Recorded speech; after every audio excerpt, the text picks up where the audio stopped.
prosecuted multiple BMPs, BTRs. This first person to deal with you airport earlier in the day. And then we've also prosecuted a convoy of BTRs with dealer 55. Block 10 to 12. Hello folks, I'm Jim Hansen, and welcome to the Free Fire Zone. There was a time when nuclear Armageddon was the greatest threat facing mankind. The United States and Soviet Union faced off over arsenals so vast they could not only kill every man and woman on Earth several times over, but the planet herself was in jeopardy due to nuclear winter. But you don't hear much about that anymore because we won the Cold War and the Soviet Union is no more. We won because America was strong, not because of a naive belief that if we say enough nice things to our enemies, we can all just get along. The problem is that President Obama has forsworn American strength and spends his time apologizing for it or leading from behind. What he doesn't understand is that weakness invites our enemies to action, and they're taking action. Russian tanks rolled into the Ukraine last week. The Islamic State now runs a caliphate in Iraq and Syria. The Taliban are resurgent all across Afghanistan. And there's one threat that makes the rest of those seem minor in comparison. Iran is building a nuclear bomb.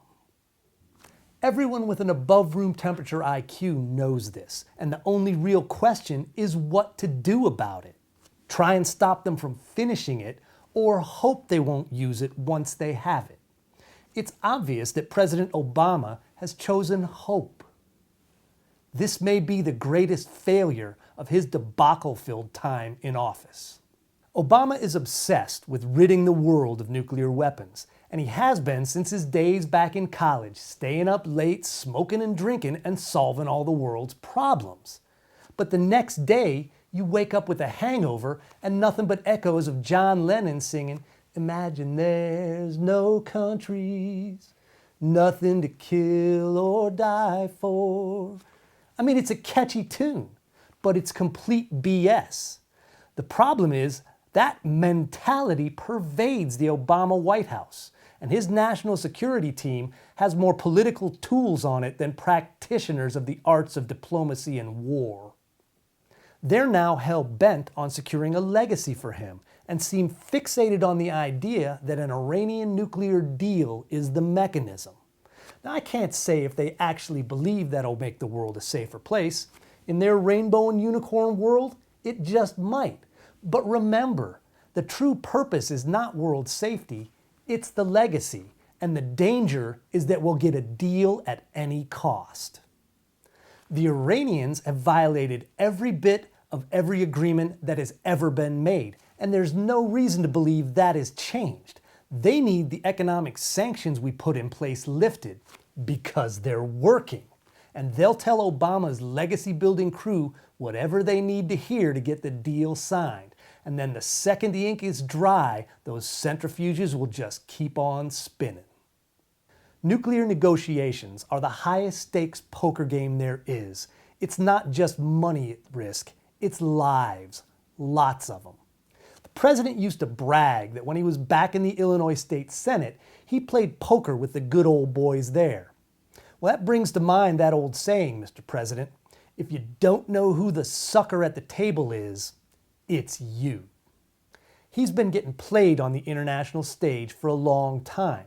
Right after he came into office, he folded our hand on missile defense in Poland and the Czech Republic to sign a bad deal with Russia. Then he offered Putin an even worse deal for us last year. He doesn't even really understand the game he's playing, and he proves it by making statements like, "Don't call my bluff." Even his court jester Jon Stewart knows that's a blunder. I think when you're playing that hand, you're not supposed to tell the other guy, it's a bluff. Whew. There may be a good deal to make with the Iranians, but this group seems highly unlikely to make it. And in their misguided need to make something happen, they seem to be saying, "Damn the torpedoes, full deal ahead." Well, those torpedoes may turn out to be missiles from the mullahs, and that's something that should scare all of us. I'm Jim Hansen, and you've been in the free fire zone. We prosecuted multiple BMPs, BTRs, Iranians reported to airport earlier on the great. And then we've also prosecuted a convoy of BTRs with dealer 55.